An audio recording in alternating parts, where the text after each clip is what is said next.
This is the patient information leaflet for the study titled Maximising Equity and Accessibility of Acute Stroke Care Pathways in Ireland, an interview to understand patient outcomes and experience.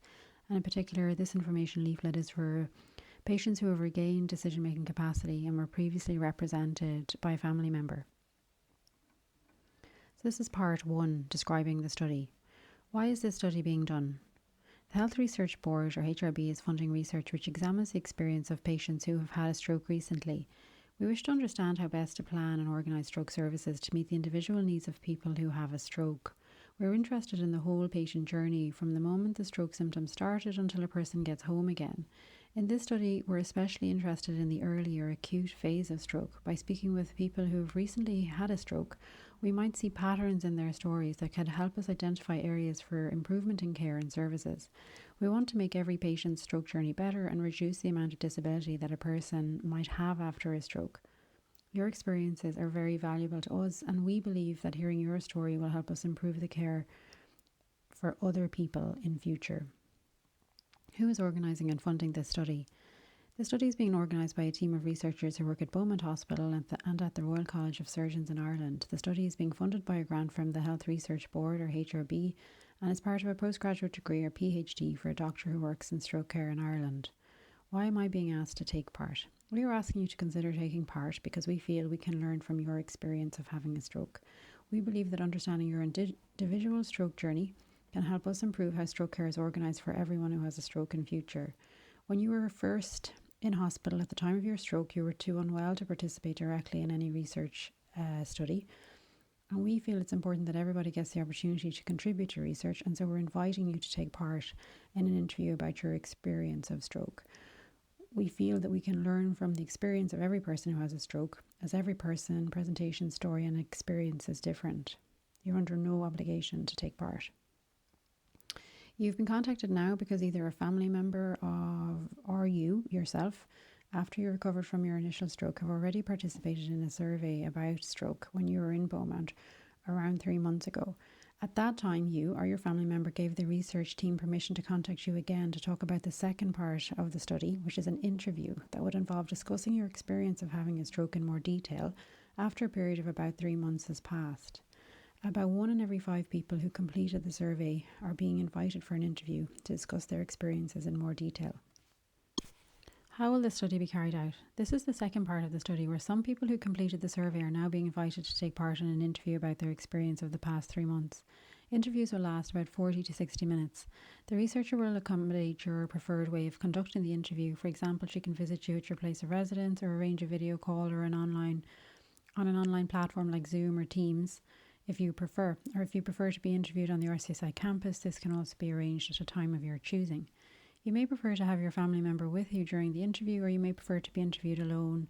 You may choose not to participate in an interview. The researcher will ensure that the interview meets your preferences. The researcher will ask you some questions about your experiences, and your conversation will be recorded. The transcripts or recordings of all of the participant interviews will be reviewed later to find patterns in the stories that might help us understand aspects of the stroke journey that work well and aspects that could be improved for patients and for their families. What will happen to me if I agree to take part? If you do agree to participate, you'll be asked to sign a consent form to give your permission to participate in the interview. You'll be asked to choose your preferred way of meeting the researcher, and then you'll be asked to let us know of a time that might suit you to be interviewed. Then the researcher will review your electronic medical record to see if you have had any new visits to the hospital or tests or scans since the survey was completed. This is to ensure that the researcher is as up to date on your care as she can be before you meet. During the interview, the researcher will ask you questions about your experience at the time of your stroke, your time in hospital, and after you went home or to a rehabilitation unit. The researcher will be very interested in observations that you might have about things that went well and things that you feel could have been done better. If you have ideas or opinions on how to improve the patient journey and experience, we would really like to hear them. There may be gaps in what you can recall from the time of your stroke. This is common. You may wish to have your family member present for the interview to assist with some details of the events at the time of your stroke, or you may not, and the researcher will accommodate your preferences. If the interview is in person, you will be recorded in sound only using a voice recorder. If the interview is via an online platform, a video will also be recorded with your permission. The video will be deleted as soon as the researcher is sure that your words have been recorded properly in a transcript or written record of the conversation. The video will generally be deleted on the same day as the interview so that only the transcript of your words are saved. If you prefer not to record the video, then the conversation can be recorded in voice only using a voice recorder held near the researcher's laptop. You can stop participating in the interview at any time. For example, you may experience tiredness and need to rest, or if recalling or describing the details of your stroke causes you any distress or upset, you can tell the researcher that you wish to stop answering any questions at any time. You can stop for a break temporarily, or you can withdraw from the study altogether. This will not impact your future medical care in any way, and your distress will be acknowledged and supported. The researcher will ring you the day after the interview to see how you are and to answer any other questions you might have, and this conversation will be a check-in on your well-being and will not be recorded. What are the benefits? Time is very important in stroke care, and we want everyone to get to hospital as quickly as possible if they think they might be having a stroke. While you may not benefit directly, it is hoped that the results of this study will help people who have a stroke in future to have the fastest possible access to the care that they need. We want to improve how stroke services are planned and organised to make them as fast and efficient as possible for everyone, so that people have as little disability as possible after their stroke. What are the risks? This study involves an interview with questions about your recent experience of stroke. For some people, this might be distressing to recall. If you experience any distress during or after discussing the questions in the interview, you can speak about this to the researcher or to your medical team.